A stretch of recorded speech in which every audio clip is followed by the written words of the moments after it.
आया घर से कचरा निकाल, कूड़े वाला आया घर से कचरा निकाल। ना खिला रहे तुझको और वो रही जेठानी गुस्सा में जाके बैठी है भाइयों। अस्सलाम वालेकुम, हेलो एवरीवन, कैसे हैं आप सब। उम्मीद करती हूँ कि आप सब बिल्कुल खैरियत से होंगे और आप सबकी दुआओं से अल्हम्दुलिल्लाह मैं शबनम खान बिल्कुल ठीक ठाक हूँ। अपने चैनल शब ऑलराउंडर पर हूँ। आज की वीडियो मैंने देखी 2 दिन आके आज ही खवाऊँगा, 2 दिन आके आज ही एक ही दिन ही खवा देगा ये। और रोजीना ये फ्रूट लाता है और रोजीना ही खवाता है, लेकिन बगुड़ी जो है खाती नहीं है, तो आज ये एक ही दिन में सारा खवा देगा। ठीक है, समझ गए। काला कौवा ख्याल रख रख के रोजीना तंग हो चुका है, लेकिन असल में ख्याल रोजीना ये बगुड़ी का नहीं रखता है, अपने टनाटनी का रखता है, आधार कार्ड का रखता है। और जाहिर सी बात है उससे तो काफ़ी फ़ायदा होने वाला है ना आगे इस लप्पू को। वैसे ही नोट में खेल रहा है बगुड़ी के ठुमके के, अब आगे आगे देखे होता है क्या। इसलिए तो रोजीना ये आने वाला टनाटनी का ख्याल रख रहा है। और पता है रोजीना ही हमें ये पकाता है और एक ट्रक की बत्ती के पीछे ये रोजीना लगा देता है। अब रोजीना हम तंग हो जाते हैं और रोजीना हमें इस पे रिएक्शन देना पड़ता है और रोजीना हमें बिना डिटर्जेंट वाली धुलाई इसको करनी पड़ती है। एक दिन में ये लोग एक वीडियो पे कितनी क्लिप्स शूट करते होंगे, वो क्लिप्स वहाँ से उठा उठा कर ये अपने 10 चैनल पर फैला देती है। जैसे कि आज ये अनार वाली जो वीडियो है इसने आई थिंक 1 हफ्ते पहले बनाई थी और चैनल पे अपलोड भी किया था मुन्ना चुन्ना सा वहाँ से क्लिप्स कट करके। और आज प्रॉपर पूरा व्लॉग उसी फ्रूट्स वाले पे, आज अनार पे वीडियो बनाकर इसने हमारे मत्थे मार दिया। अच्छा, फ्रूट्स की बात करूँ तो कुछ दिनों पहले इस बगुड़ी ने एक व्लॉग बनाया था जिसको फ्रूट लेने के लिए बोल रही थी इस काले कव्वे को, जाओ फ्रूट्स लेकर आओ, फ्रूट्स ख़त्म हो गए, मुझे कुछ खाना है। और आज एक अनार लेके ये लप्पू घूम रहा है और ये फ्रूट्स नहीं खा रही है, मतलब ये अनार नहीं खा रही, इसको खाना ही नहीं, इसका दिल ही नहीं करता है। इससे पहले जो एक व्लॉग आया था फ्रूट वाले का प्रमोशन इसने किया था, फ्री में फ्रूट जो भेजा था, तो तब फ्रूट इसको बहुत अच्छे लग रहे थे। और आज इसको फ्रूट खाने ही नहीं है, अनार खाने ही नहीं, इसका दिल ही नहीं कर रहा है, ये छुपा देती है, चूहे ले जाते हैं, बहुत कुछ ड्रामे हो रहे थे इस व्लॉग में।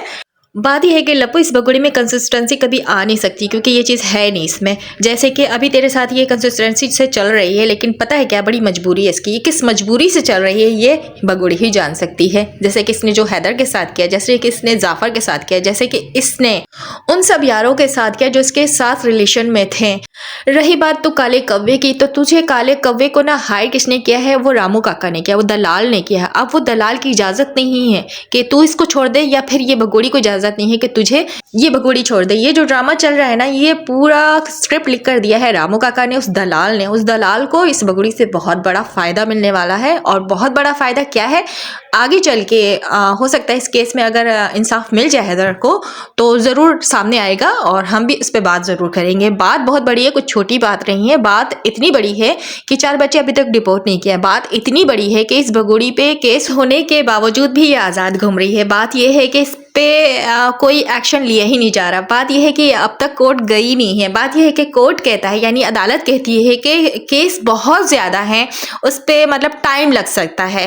तो बात इतनी बड़ी है, समझ में आए। तो जब ये कंसिस्टेंसी यहाँ पे इसकी नज़र आ रही है कि तेरे साथ ये है, तू इसको खवा या ना खवा, ये टनाटनी पैदा करे या ना पैदा करे, हमारे लिए ये बात इम्पोर्टेंस नहीं ही रखती। हमारे लिए ये इम्पोर्टेंस रखता है कि हमारे जो 4 बच्चे हो उस पर तू जो नज़रगंदी रखा हुआ है, क्योंकि तू जब बच्चों को गोद में लेता है तो तुझे फीलिंग जो आती है वो सीमा की फीलिंग आती है, सीमा तुझे याद आती है। ऐसा तू समझता है कि सीमा तेरी गोद में है, तो गंदी नीयत का तू, गंदी सोच रखने वाला तू, और यहाँ पे बगुड़ी बैठकर भाषण देती है हम पाकिस्तानियों के बारे में। ऑल अदर कंट्री की बात करूँ तो वो कह रही है कि किसी भी कंट्री में महिलाओं को, यानी कि औरतों की इज्जत नहीं है, बच्चों की इज्जत नहीं है, बच्चों के साथ बहुत जुल्म करते हैं, औरतों के साथ बहुत जुल्म किया जाता है। खास कि ये पाकिस्तान को ही टारगेट करती है, लेकिन आज इसने ऑल कंट्री के बारे में फजूलियात बकी है। वो कह रही है कि पाकिस्तान में औरतों को, बच्चियों को, बहुओं को पैर की जूती समझा जाता था। तो बगुड़ी ये बात कहने के लिए तुझे किसने बैठाया ज़बरदस्ती कि ये बात कहे? मुझे तो नहीं लग रहा था तू ये अपनी मर्जी से कह रही थी। क्या पता कि बैक कैमरा तेरे बच्चों पे जुल्म करके ये तुझसे बात कहलवाई जा रही हो, क्योंकि बच्चे तू लेकर गई है ना वहाँ, बच्चों के नाम पे तो वहाँ पे तेरा चैनल चलाया जा रहा है, बच्चों के नाम पे तो तुझे वहाँ पे रखा गया है और बच्चों पे ही जुल्म करके तुझसे ये सारी चीज़ें करवाई जा रही हैं। कुछ लोग यही कह रहे हैं और हमें कुछ बात समझ में भी आ रही है। तो बगुड़ी तुझने अपने ही पैर पे कुल्हाड़ी मार ली है। आज जो तू बकवास करी थी पाकिस्तान के लिए, पाकिस्तान में औरतों को बच्चा पैदा करने वाली मशीन समझा जाता है। अगर तुझ पे इतना जुल्म करके ये बात करवाई जा रही है कि तू कहे पाकिस्तान के बारे में, तो कोई तो ऐसा एक हिंस तू दे सकती है ना कि तुझ पे जुल्म किया जा रहा है, मुझ पे ज़बरदस्ती ज़ोर ज़बरदस्ती ये सब करवाया जा रहा है मुझसे। और अगर वाकई तुझ पे जुल्म किया जा रहा, तुझे अपने बच्चों से मोहब्बत होती तो तू क्या ये काम करती और करने देती 2 साल से? और ये बात हम कैसे मान लें कि वाकई तू बच्चों को लेके वहाँ फंस चुकी है, ट्रैप हो चुकी है? ठीक है, वहाँ ट्रैप तो हो चुकी है, लेकिन तुझ पे ज़बरदस्ती जुल्म नहीं करा जा रहा है, तुझसे ज़बरदस्ती ये काम नहीं करवाए जा रहे हैं। तुझे तरीक़ाकार बताया गया है कि किस तरह तू बच सकती है जेल जाने से, तुझे सज़ा नहीं दी जाएगी। तो तू वो चीज़ को इस्तेमाल करते हुए ये सारी कंट्रोवर्सी कर रही है। इतनी ना तू मजलूम थी, ना मजलूम है, और ना ही हम तुझे मजलूम समझते हैं।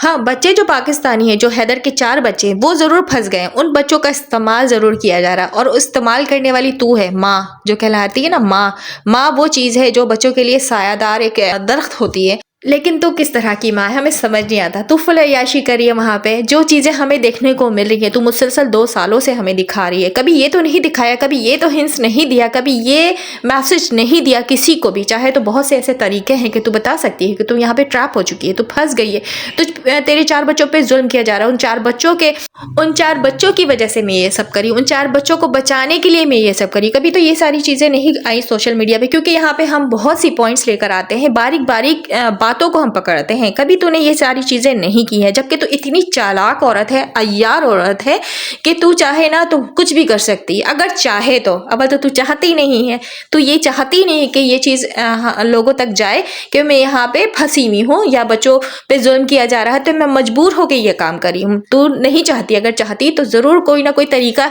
इख्तियार करती और किसी भी तरह से ये मैसेज देती, पहुँचाती।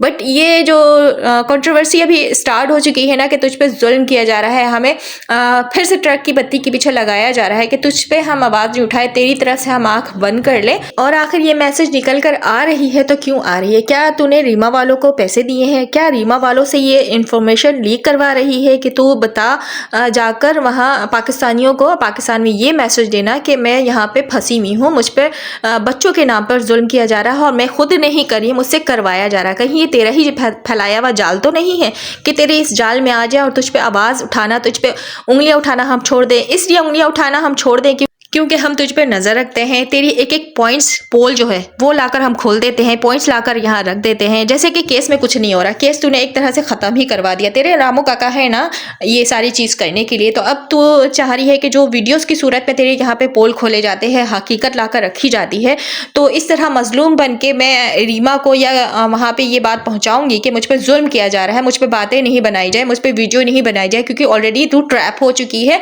तो मैं ये खुद नहीं करी, मुझसे करवाया जा रहा है। तो यूट्यूबर्स को रोकने की एक साजिश हो सकती है कि हम तुझ पे ना नजर रखें, ना तुझ पे वीडियोस बनाएं।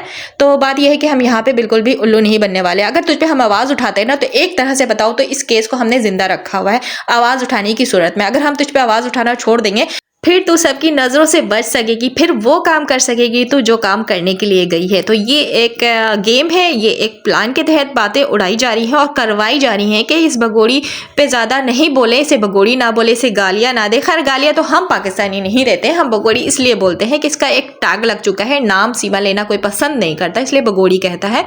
और रही बात रामू काका उस दलाल की, कि उसकी सोच ये है कि पाकिस्तानियों के हाथों एक पाकिस्तानी सीमा को जलील करवाया जाए, ख्वार करवाया जाए, गालियां दिलवाई जाए।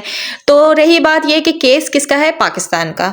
ये सीमा कहाँ की है? पाकिस्तानी है। 4 बच्चे किसके हैं? पाकिस्तानी हैं। ठीक है, तो पाकिस्तान से ही आवाज़ उठेगी ना। पाकिस्तान में वो गलत करके गई है, एक पाकिस्तानी पर्सन के साथ वो गलत करके गई है, तो आवाज़ तो पाकिस्तानी ही उठाएंगे। अब गलत को गलत नहीं बोलेंगे तो क्या अच्छा बोलेंगे? अब यहाँ पे किस बेस पर हम इस भगोड़ी का साथ दें, या फिर ये बोले कि नहीं सीमा जो है वो ट्रैप हो चुकी है, सीमा पे जुल्म किया जा रहा है? कोई भी ऐसा सबूत सिवाय एक वीडियो के जो 2 साल 1.5 साल पहले आई थिंक आया था कि लप्पू ने इसको मारा था। मारा भी किस लिए था? कि ये किसी से बात कर रही थी, यानी अपनी यार से बात कर रही थी फोन पर, जो कि लप्पू काले गवे से बर्दाश्त नहीं हुआ था, उसको दौड़ा दौड़ा कर उसकी पिटाई की गई थी, जिसपे कि रामू काका ने बचाया था। रामू काका ने सोशल मीडिया से भी इसको बचाया था, कंट्रोवर्सी होने से रोका था, क्योंकि काले कव्वे ने इसको रंगे हाथों पकड़ लिया था। क्योंकि ये तो अपनी आदत से है मजबूर, ये मजलूम तो है नहीं, ये शरीफ तो है नहीं, ये कैरेक्टर इसका तो ढीला है ही। तो ये हिंदुस्तान में घुसने के बावजूद भी, इस काले कब्बे के पास होने के बावजूद भी ये अपने यार से बात कर रही थी, तो ये कौन बर्दाश्त करेगा। भले से ये लिविंग रिलेशनशिप में है, भले से ये 4 बच्चों के साथ है, अब 4 बच्चों का इस्तेमाल करते हुए लप्पू ने अगर इसको दबाया हुआ है तो ये मौका भी तो इस बगोड़ी ने दिया ना, इस काले कब्बे को, रामू काका को या फिर हिंदुस्तानियों को, जहाँ पे ये बैठी हुई है। और आज ये मैसेज आ रहा है कि इस पे ज़्यादा नहीं आप लोग बात करें, ये मजलूम है, इसको ज़बरदस्ती वहाँ रखा गया है, इससे ज़बरदस्ती ये सारी चीज़ें करवाई जा रही हैं या बुलवाई जा रही हैं। हमें इससे कोई लेना देना नहीं है, हमें इससे वास्ता ही नहीं है। हमें तो सिर्फ 4 बच्चे चाहिए, जो कि 4 बच्चे ना ही क्रिमिनल है, ना ही उन्होंने कोई क्राइम किया है। अगर क्राइम किया है तो इस बगोड़ी ने किया है, इसको हिंदुस्तान में सज़ा मिलनी चाहिए, नहीं तो इसको डिपोर्ट कर देनी चाहिए। सिंपल सी बात है। रही बात अगर हम गलत को आज गलत नहीं कहेंगे तो फिर हम पे लानत है कि हम यहाँ पर फिर क्या करने के लिए आए हैं। तो बकौल सीमा के चाटुकारों के कि सोशल मीडिया पे भौंकने से हमारे कुछ नहीं होगा, केस में कुछ नहीं होगा, जो भी करेगी अदालत करेगी। तो अदालत तो कुछ नहीं कर रही है। और रही बात सोशल मीडिया पे, अगर हम एज अ पाकिस्तानी होने के नाते और सीमा एज अ पाकिस्तानी है, उस पर अगर हम आवाज़ उठाते हैं या रामू काका जो चाह रहे हैं, क्या वो हो जाएगा? इन सब बातों से ना ही पाकिस्तान पे असर पड़ेगा, ना ही हिंदुस्तान पे असर पड़ेगा। असर पड़ेगा तो उन 4 बच्चों पे असर पड़ेगा, असर पड़ेगा तो वो गुलाम हैदर पे असर पड़ेगा जिसका घर बर्बाद हुआ है। इस केस में वैसे अभी तक हमें कोई उम्मीद की किरण नज़र नहीं आई है। रही बात हम जो चंद गिन चुन के लोग हैं, अगर हमें भी रोका जाएगा आवाज़ उठाने से और बगोड़ी को बगोड़ी ना बोलने से, तो मुझे लगता है कि जो 4 बच्चे हैं वो 4 बच्चे किसी गुमनामी में गुम हो जाएंगे, उनके लिए आवाज़ उठाने वाला भी कोई नहीं बचेगा।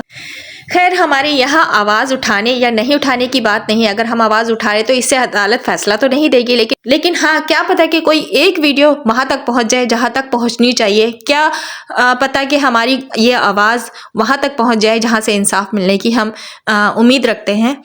और इसी उम्मीद के साथ मैं रिएक्शन थोड़ा सा और दे देती हूँ कि आज ये बगोड़ी बना रही थी पकोड़े, मसाले वाले पकोड़े, आलू वाले पकोड़े। लेकिन क्या आप लोगों को लगता है कि ये गोलमाल किए बिना ये पकोड़े बनाई होगी? इसमें आलू भी होंगे, इसमें प्याज भी होंगे, इसमें लहसुन भी होंगे, सब कुछ ये डालती है और फजीदा हम कर देते हैं।